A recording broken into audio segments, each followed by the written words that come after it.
Ассалаумағалейкум көрермендер. Бүгінгі шығарылымды Асу Алмабаев жаңа қарсыласы және әуесқой бокстан аздап әңгіме жүргіземіз. Асу жаңа кездесуден алдын Стив Эрциг жаңа қарсылас ретінде тайындалған еді. Ол жарақат алып қатардан шығып, тағы бір қарсылас тауып берді. Ол файтер шулы жауынгер, біз қуандық. Бізде оған деген алынбай қалған бір өшіміз бар екені айқын. Ол жауынгер португалдық Манел Капе. Мен не үшін өшіміз бар деп отқанымды түсіндірейін. Ол осыдан бірнеше жыл бұрын біздің мақтанышымыз Жалғас Жұмағұловпен шыққан болатын. Сол кездесуден алдын пресс-конференцияда қазақтар менің алдымда тізерлейді. Борат айтқандай ел дегенге келтірген болатын. Сол кездесуде өкінішке орай Жако жеңіліп қалған болатын. Анау-мынау адамға нокаутпен жеңілмейтін жауынгеріміз. Сол кезде бір ызамыз кеткен болатын. Асу бұл жекпе-жекті алғанда қолын ысқылап, көресіңді көрсетем, қазақ деген ел қандай боларын деген болар. Капенің базасы бокс, аяқта тік тұрып жұдырықтасудан шебер жауынгер. Қазіргі күнде UFC-де 6-шы орында тұр. Ол чемпиондыққа бір қадам қалып тұр. Асудан өтсе Пантожаның кезекті қарсыласы атануға барын салары анық.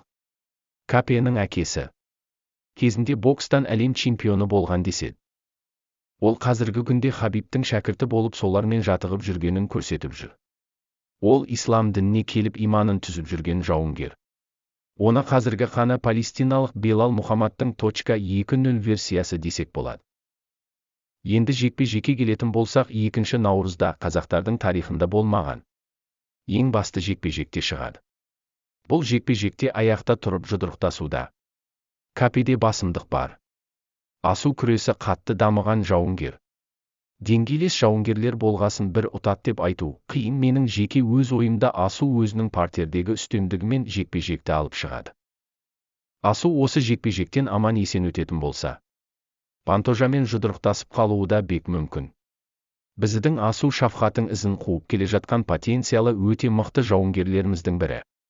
Ол ел арасында Зулфикар атымен танымал жауынгер.